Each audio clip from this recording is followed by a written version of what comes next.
بسم اللہ الرحمن الرحیم۔ کیا آپ جانتے ہیں حضرت قطب عالم 2 سال تک ایک ایسے غم میں مبتلا رہے جس نے ان کی زندگی بدل کر رکھ دی تھی۔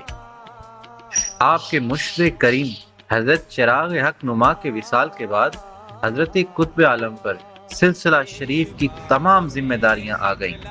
سن 1888 سے لے کر 2 سال تک آپ گہرے رنج و الم میں رہے۔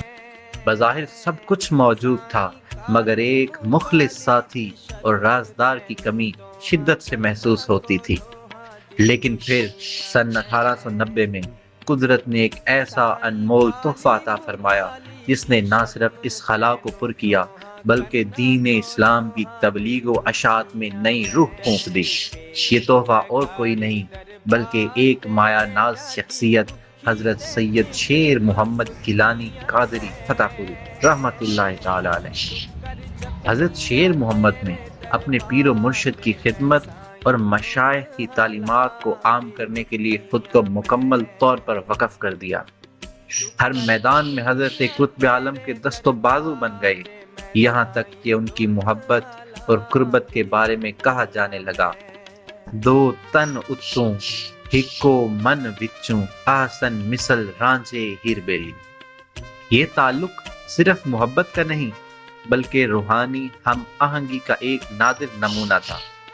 حضرت قطب عالم نے حضرت شیر محمد پر اس قدر اعتماد فرمایا کہ انہیں خرقہ خلافت عطا کیا، اپنا روحانی جانشین مقرر فرمایا اور اپنے اہل خانہ سمیت فرزند ارجمند پیر سید فضل حسین شاہ کو بھی ان کا مرید بنایا۔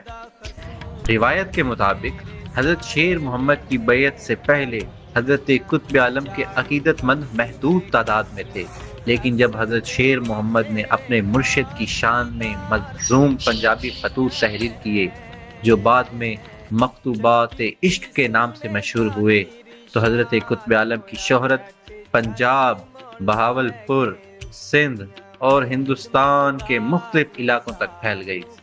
لوگ جوک در جوک حاضر خدمت ہونے لگے، یہاں تک کہ حضرت قطب عالم نے ایک دن خود فرمایا: میں تو دنیا سے چھپ کر یاد الہی میں مگن تھا، لیکن شیر محمد نے ہر طرف منادی کرا دی اور مجھے عوام میں مشہور کر دیا۔ محبت، وفا اور روحانی اخلاص کی یہ داستان آج بھی اہل دل کے لیے مشعل راہ ہے۔ مجھے دعویٰ نہیں تنہا نبھائی دوستی ہم نے، محبت کو سنبھالا ہے کبھی ہم نے کبھی تم نے۔ اگر آپ اولیاء کرام کی ایسی ایمان افروز داستانیں پسند کرتے ہیں تو ویڈیو کو لائک، شیئر اور پیج کو فالو ضرور کریں۔